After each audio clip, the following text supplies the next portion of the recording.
The Chicago Bears are at a crossroads. With the moves they've made this offseason, they set themselves up well for the 2025 NFL Draft. But how should they handle it?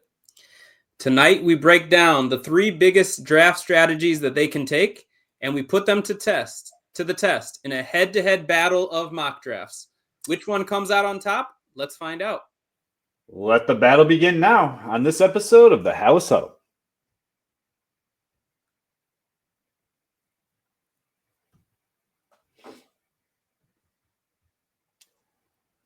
Huddle up!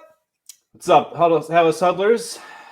As always, I'm Rob Schwartz with Bear Goggles On, and with me tonight is my good friend and co-host, Justin Oniemi. Huddle up! Normally I have more time to dance, but that intro is good enough for now. But this is going to be a fun episode, Rob. Like we said earlier, we're going to do something fun here where we look at the various possibilities of how the Bears can handle this draft. And it's going to go along with something I've been saying all throughout the offseason, especially after those trades and the initial free agency. They have put themselves in a position where they can do a lot of different things, and hopefully it comes out in their favor. So we're going to test a few ideas tonight. Yeah, I think this is going to be a really, really good episode. So basically what we did is we took the three different draft strategies that we kind of came up with, and we created three different mock drafts. So we'll have mock draft A, mock draft B, mock draft C.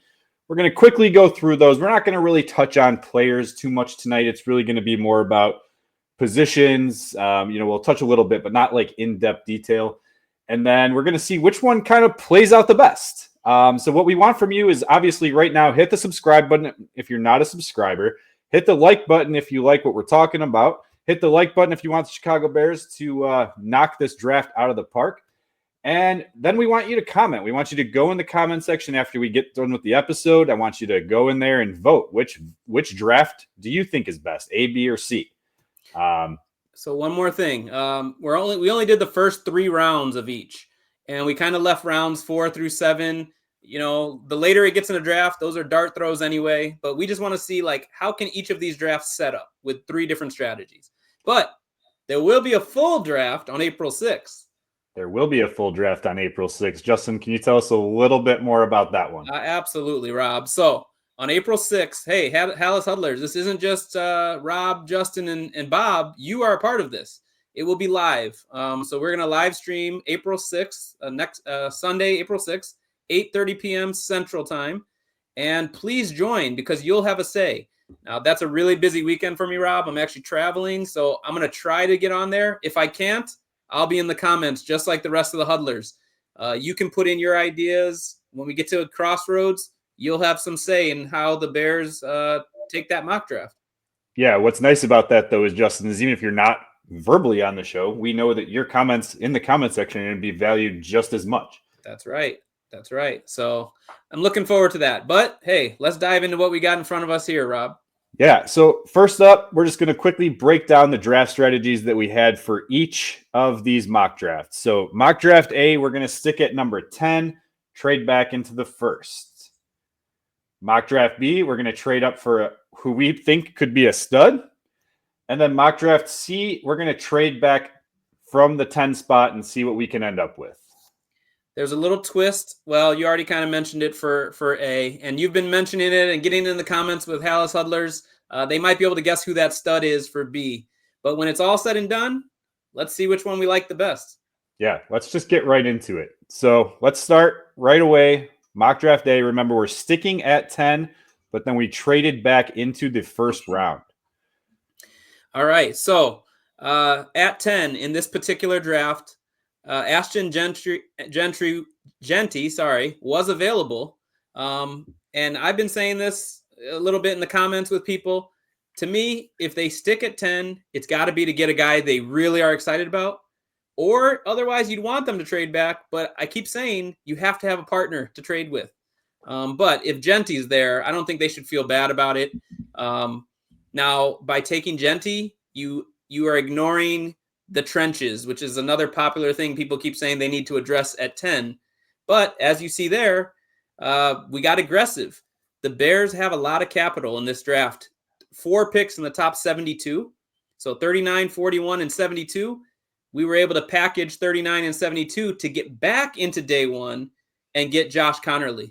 Now, I'll toss it to you in a second here, Rob, but what excites me about Connerly is he's definitely a left tackle prospect. Whereas at 10, if you're thinking about Membu, if he falls that far, or Will Campbell, there's a lot of people doubting whether either one of those guys is going to be a left tackle. So I was pretty excited. Round one, we were able to get Jeanty and Connerly.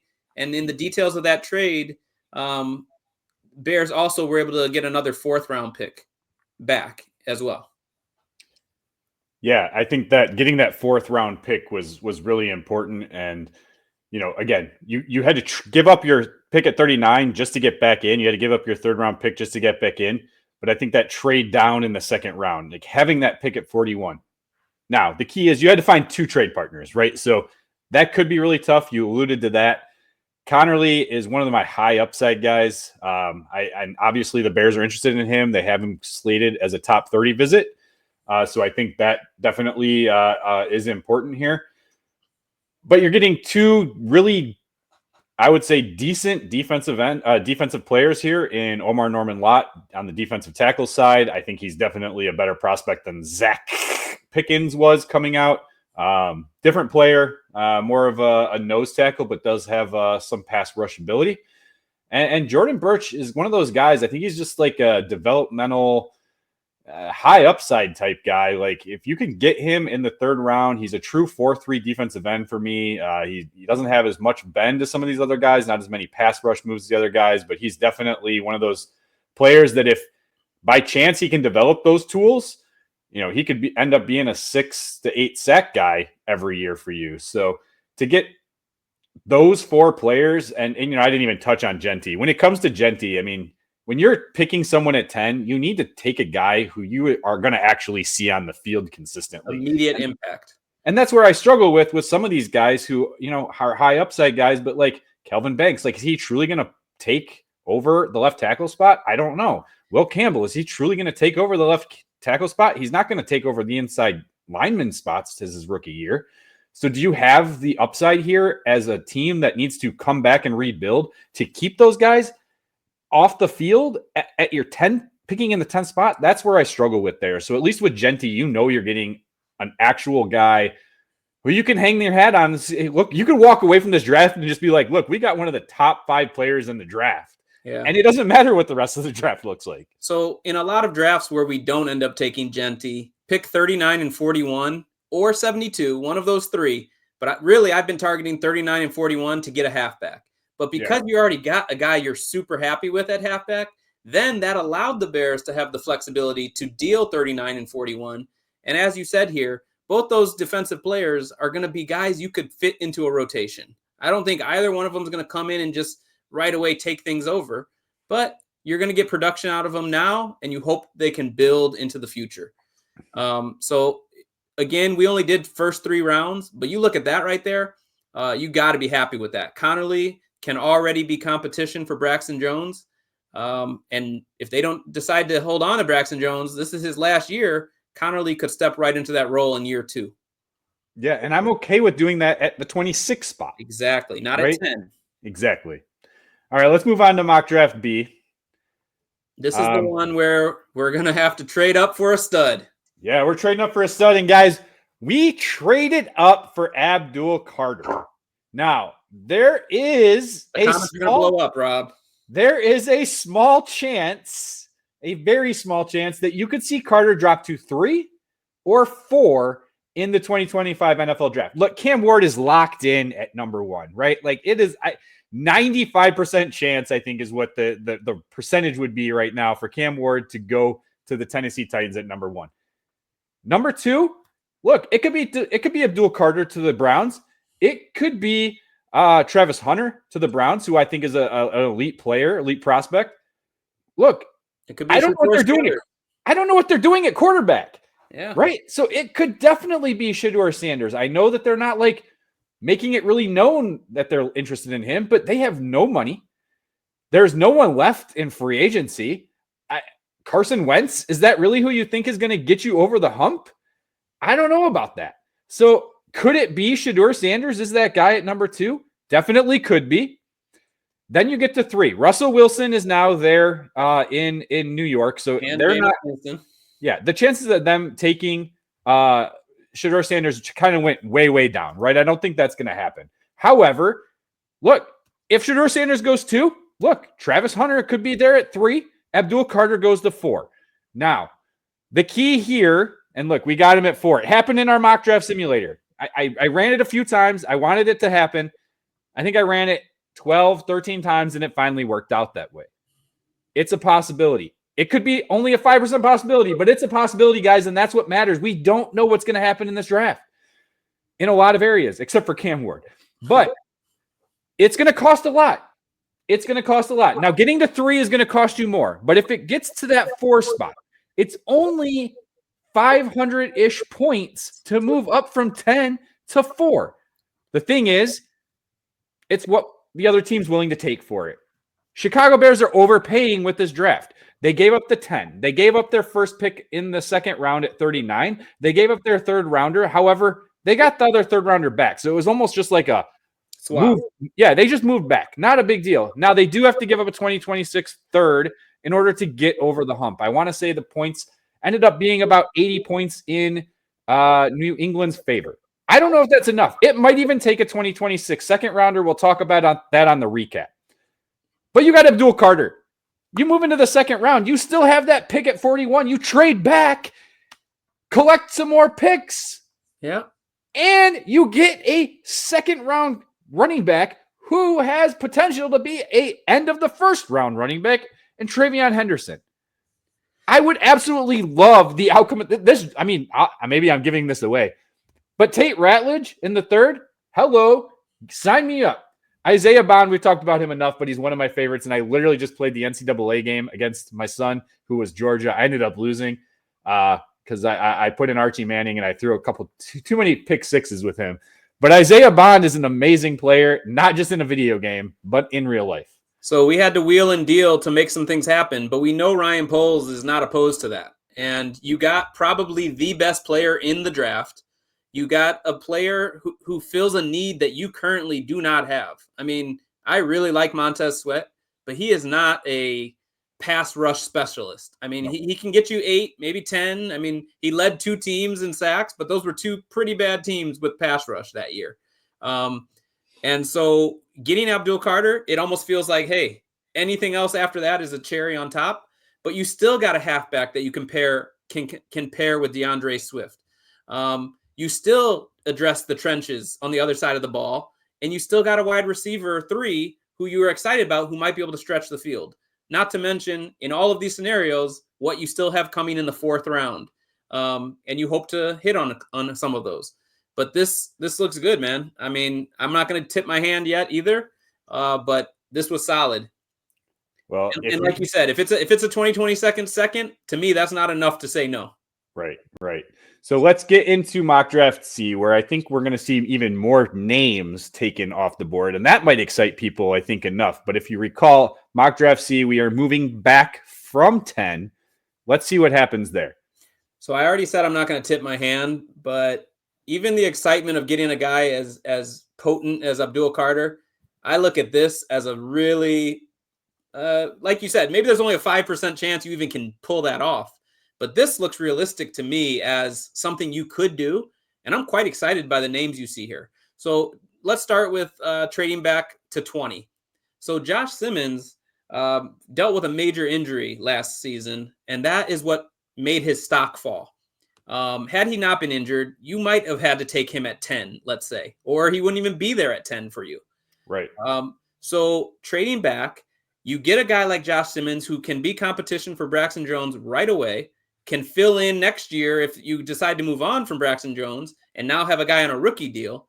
But not only do you get him, you acquire more picks, 51, 85. You combine those with 39 and 41, which you already have, and 72. Now you have 1, 2, 3, 4, 5, 6 in the top 85. Now, hello. I was shocked, Rob, at the names that were here. And in the comments, people are going to say that will never happen. It happened in the one we were doing. And that's all that matters. On draft day, you see these guys get into their nicest suits they've ever had.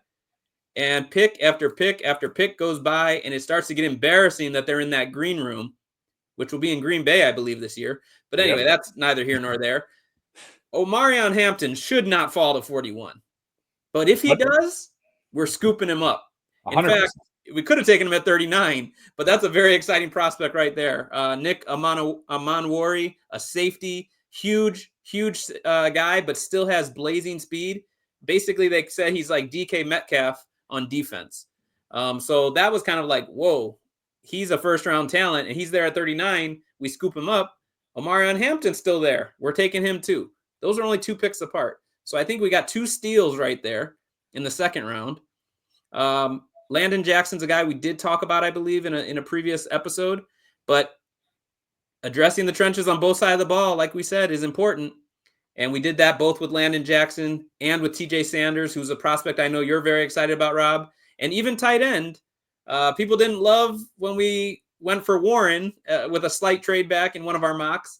But here you're getting a guy in Gunnar Helm that's a pretty strong prospect at the position that could pair nicely with Cole Kmet, I believe. So I look at that right there, Rob. There's a ton to be excited about. Now, my only question is, would we be lucky enough to see some of these guys fall like they did? Hey, it happened, but I don't know that it would. But you have so much ammunition to take good players or trade back up or trade back down. Who knows? Sorry. Go ahead, Rob. Well, and I'm not going to say much. I think you covered enough here for it, and we can move on to the recap and talk a little bit more. But when you look at these guys, look, it doesn't necessarily mean that it's these guys, right? At 41, maybe it's not a Marion Hampton, but maybe it's, Judkins. Maybe it's Trayvon Henderson again. Like, those are 2 guys that are second-round running backs who could easily fit in that spot, and I'd be happy about it, right? If that was Xavier Watts and Judkins, exactly, I wouldn't feel too much worse. Exactly, and you got Simmons, who sets it up nicely with the Braxton Jones situation, right? The one thing is, you got 2 guys who are not healthy, but one of them should be, right? The news is that the rumors are that Braxton Jones probably will be ready by OTAs, for sure by camp. So if that's the case, and Simmons can kind of like make his way back, I'll tell you one thing, the difference between Simmons, he might not have the length that is required, or not required, but, coveted at that left tackle spot. But that guy is not going to get pushed around. That guy has some mean upper body strength, right? And like you said, had he not gotten hurt, he's probably the number 1, if not the number 2 offensive tackle prospect in this draft class. So if you can get him at 20, almost kind of half redshirt him a year, and then you just let Braxton Jones go if he's not good enough, Simmons is your guy, right? And then Landon Jackson. I mean, I think he could go in the first round, but there's other guys there, right? There's, other guys that are second-round draft picks, prospects, that could easily fit in that narrative, and I'd be okay with it. It's a deep draft. And it's a deep draft at D-line. So exactly. Some people want us to go all the way at 10, but hey, if you can acquire this many picks, you'll have a guy that you're going to like at any of those spots. So real quick, before we get to the recap, I just want everyone to understand. You got A, B, C. I want you to vote on this, but not necessarily just because of the names that we chose. Look, if you think that there's other guys that are there's guys there that won't be, obviously, make your case, but think about it in the way of draft strategy. Which draft strategy do you think worked out the best based on guys that are going to potentially be there? These guys potentially were because they showed up. If it's a different name you got to insert, think that through, but still think of it as, wow, you just came up with 6 legit prospects that could transform your roster. Let's go to the recap, Rob. And just for the viewers and listeners, Rob and I did not talk about this pre-draft. So your reaction and mine are going to be authentic. And I have my rankings of how I would do the draft. Did you rank them like your favorite? I didn't, but I can on the fly. Okay.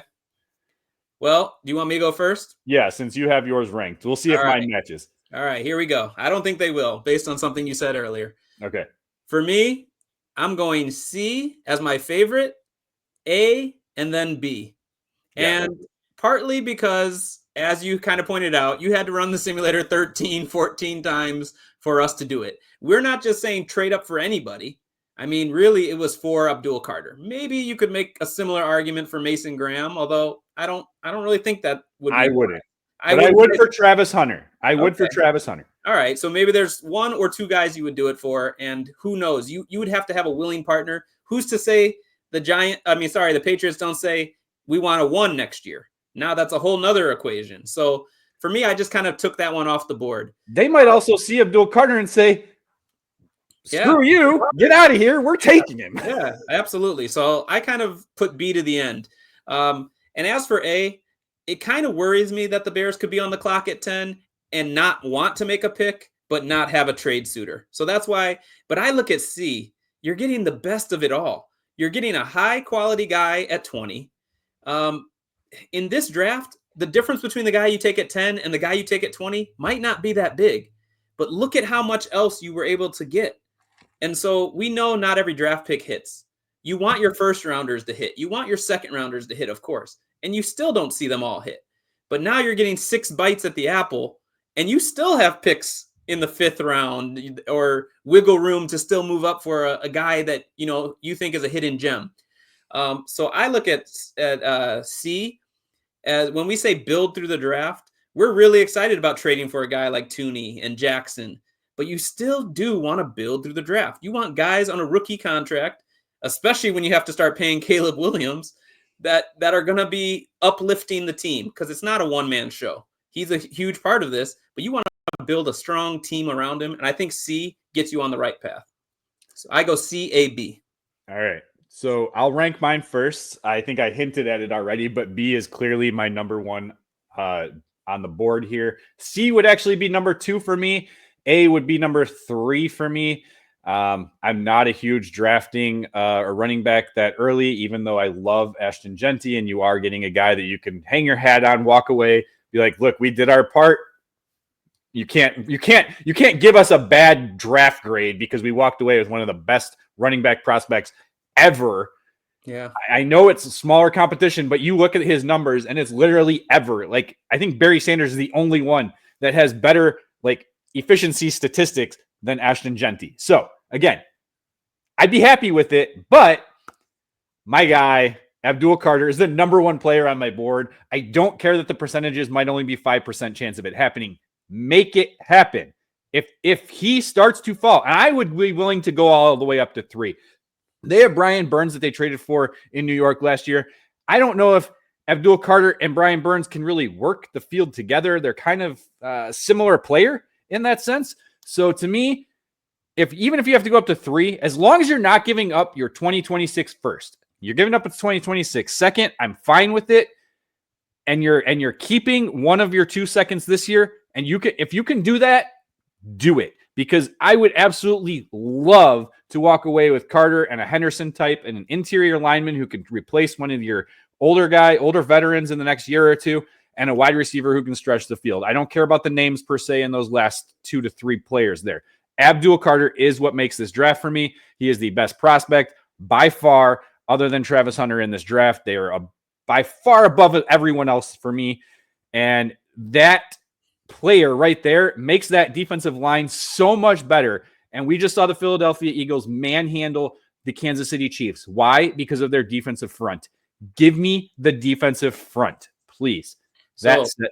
I know you said ignore the names, so we'll partially ignore the names, but Bears fans, Hallis Huddlers, if you saw any one of those 3 drafts, I'm going to sleep smiling. Yes.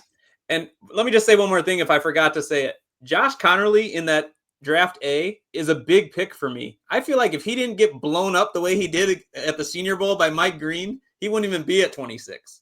I'm half 100. joking, but yeah, I think people also thought he was longer. Yeah. And he measured in shorter, but so did everyone else. So it's like they all lie on the back of the card. We know this. That's right. It's like WWE wrestling.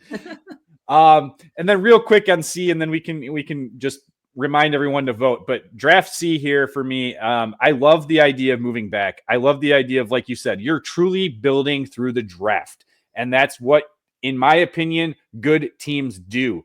And if you're not pigeonholing yourself into a situation that you have to take someone out of need, and you can truly go best player available. And that's what we preach here at the Hallis Huddle. So to me, it's really close between B and C. It's just what sets it apart for me is getting, in my opinion, the best player in the draft. if that can't happen, maybe the second best player in the half after Travis Hunter. No, I'm just joking. But I mean, I'm not joking. But again, the chances are so small. I don't know. You say what you would go to bed happy. I don't know if I could go to sleep if B happens. C and A, I'd fall asleep eventually. Okay. But that's all I got. I think this was a great episode. I think it was fun to see the draft strategies play out. Please hit that subscribe button. Hit the bell so you know when we put these things out. Please leave comments. Let us know what you think. A, B, C. What strategy do you like? What players do you like? That's all I got. I'd love Abdul Carter, but Rob, you need your beauty rest. So that's true. My wife would be a little upset if I start to get too much uglier than her. All right, man. Bear down. Right. Yeah, bear down. Claws up. Claws up.